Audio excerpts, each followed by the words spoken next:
susubukan ko yung napanood ko kay Tito Ka-Dreamer na nagbaon siya ng itlog sa buhangin at makalipas ang ilang oras ay naluto yung itlog dahil sa sobrang init ng panahon. Kaya naman ngayon mga kakulit ay katanghalian ngayon ay nagpunta kami ni Papa dito sa dagat at talaga naman mga kakulit na sobrang napakainit ng panahon. So ngayon nga pala mga kakulit ay meron akong dala dito na 5 piraso ng pugo. Yun nga palang ginawa ni Tito Ka-Dreamers ay itlog na 3 piraso. So ngayon ang susubukan ko naman ay itlog ng pugo.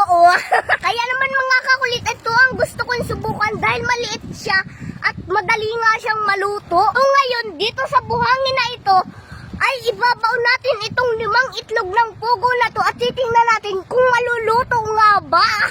So tara mga kakulit, ngayon ay subukan na natin. Dito tayo sa part na ito.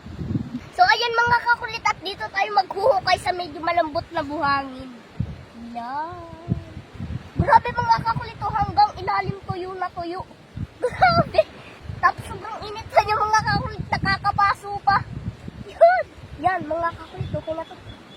Buksan na natin to. Yun. Dahan-dahan lang kasi baka mabasag.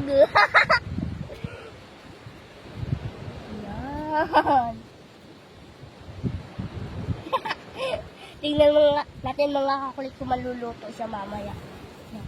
Tapos takloban na natin ang buhangin. Tingnan natin mga kakulit yan. Takloban na muna natin ang buhangin. Yun. So ayan mga kakulit, at kukunin ko nga itong bote na ito. Yan. Lalagay natin dito para magsilbing palatandaan. Yan. Yun. Ayan mga kakulit, at maghihintay na nga lang tayo ng ilang oras at titingnan natin kung maluluto nga ba ito. Binaon ko na itlog ng pogi. Pugo pala. Ito nga pala mga kakulit yung palatandaan natin at mamaya ay babalikan natin ito. So tara, let's go! So ngayon nga mga kakulit ay alas 3 na ng hapon. At ngayon nga ay binalikan na namin ni Papa yung itlog na binaon ko dito kanina sa buhangin. At ngayon nga ay titignan natin kung naluto na nga ba siya dahil 4 na oras siyang nakabaon. So tara, let's go mga kakulit, at pupunta na natin. At dito nga pala yung sa park na to. Grabe din mga kakulit, kahit alas 3 na ng hapon ay napakatindi pa rin ng init. So ayan mga kakulit, dito nga pala yung sa may park na to. Ay, hala! Ay, ano nangyari dito? Natumba yung palatandaan. Tapos may kalkal ng aso. Hala! Wala na din yung itlog. Pugi! Ay, pugo! Ayan oh! Hala! Wala na! Bakit kaya balat na lang to mga kakulit? Ayan oh! Oh, ito pa!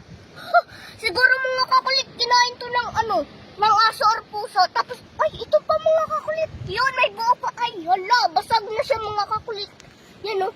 Siguro natungtong kumain nito. Hala. Siguro mga kakulit, hindi na natagpuan ito nung kumain nito. Kasi medyo malalim nga yung baon nito. Yan o mga kakulit, nabasag lang siya. Tapos pinasok na rin ng buhangin. Ngayon nga mga kakulit ay titingnan natin itong isa na to kasi buo pa nga siya. At ngayon nga mga kakulit ay parang hindi ito naluto kasi kinain na nung kumain. Ayan mga kakulit, tingnan natin kung naluto ba. Ay, mga kakulit, naluto ba? Grabe. Yan o. Naluto nga siya. Grabe, totoo nga. Kaso nga, hindi ko na ito makakain kasi nga ito ay may dumi na. Yan o. Pero legit mga kakulit, naluto talaga siya sa sobrang init ng panahon. 4 na oras. Nakabilad lang siya. Yan o mga kakulit. Tapos may itim pa dito. Siguro nga sa sobrang liit nitong itlog ng pugi ay mabilis siyang maluto. Ay, pugo pala. So yan mga kakulit, bibiyakin natin kung naluto din nga ba yung dilaw niya. Ay, naluto din nga mga kakulit yan oh. Wow! Naluto nga siya mga kakulit, kaso nga lang di ko na siya pwedeng kainin.